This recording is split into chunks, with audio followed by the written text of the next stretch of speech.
IRS agent Joseph Ziegler stepped forward Wednesday as the second whistleblower alleging a cover-up in the criminal investigation of President Biden's son Hunter, calling himself a Democrat who wanted to do what is right. Ziegler worked on the investigation since it opened in 2018 and was joined by his supervisory agent Gary Shapley, who oversaw the probe since January 2020, at a House Oversight Committee hearing. "I was the lead IRS case agent on the Hunter Biden investigation. I recently discovered that people are saying that I must be more credible because I'm a Democrat who happens to be married to a man," Ziegler said. "I'm no more credible than this man sitting next to me due to my sexual orientation or my political beliefs. The truth is my credibility comes today from my job experience with the IRS and my intimate knowledge of the agency's standards and procedures. I was raised and have always strived to do what is right," the IRS agent added. "Although I do have my supporters, others have said that I am a traitor to the Democratic Party and that I am causing more division in our society. I implore you to consider that if you were put in my position with the facts as I have stated them, ask yourself if you would be doing the exact same thing." Ziegler added, "I hope I am an example to other LGBTQ people out there who are questioning whether to do the right thing at the potential cost to themselves and others.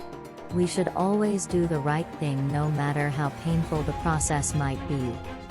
I kind of equate this to the feelings and experiences I encountered when coming out," he said.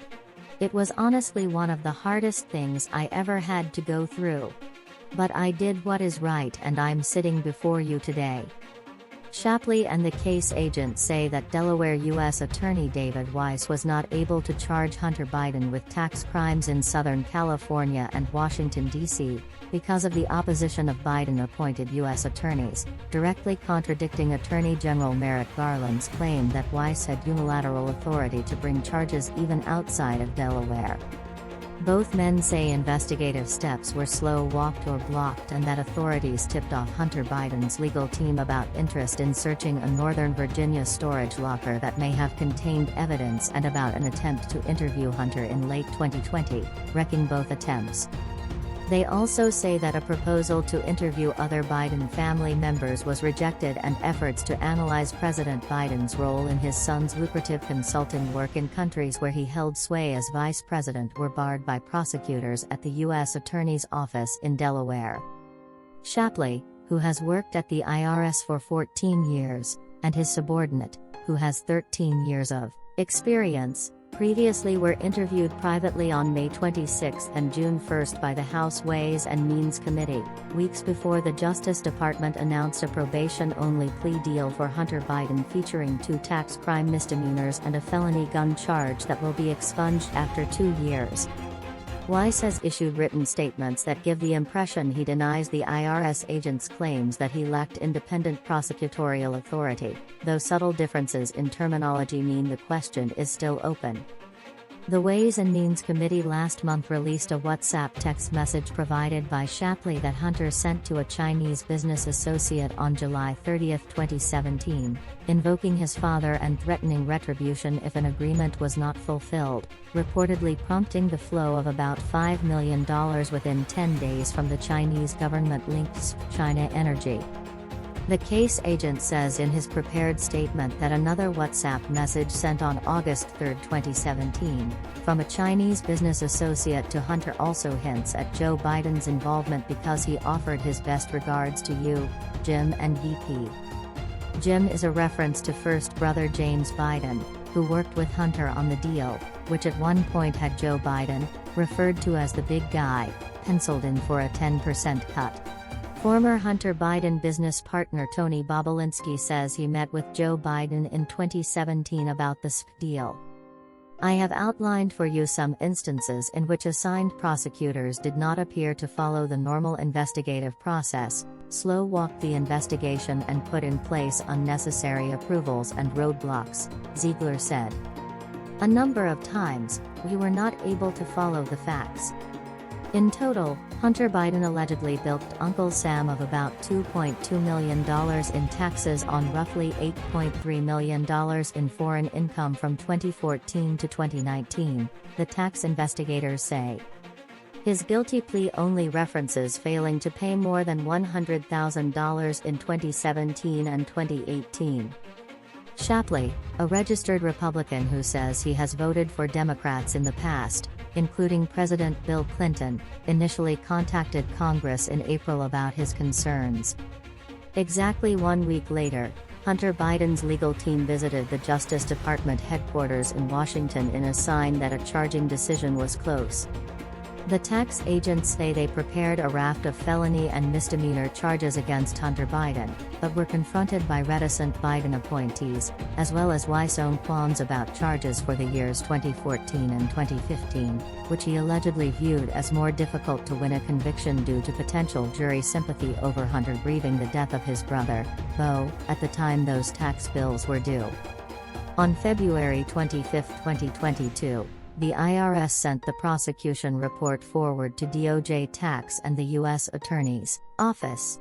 In my report, proper venue for the case was in the District of D.C. and the Central District of California. We had no venue in Delaware whatsoever for the tax charges, and we had known this for at least a year prior to this, the case agent says. For the failure to file charges, venue would be where the subject lives. For the false return charge, venue would be where the return is prepared or sent from. For the tax evasion charge, venue would be where the overt acts occurred. For the recommended 2014, 2015 and 2016 felony and misdemeanor tax charges, the believed venue was in Washington, D.C.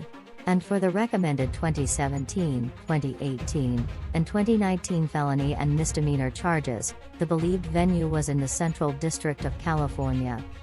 There were a series of roadblocks, according to the IRS agents.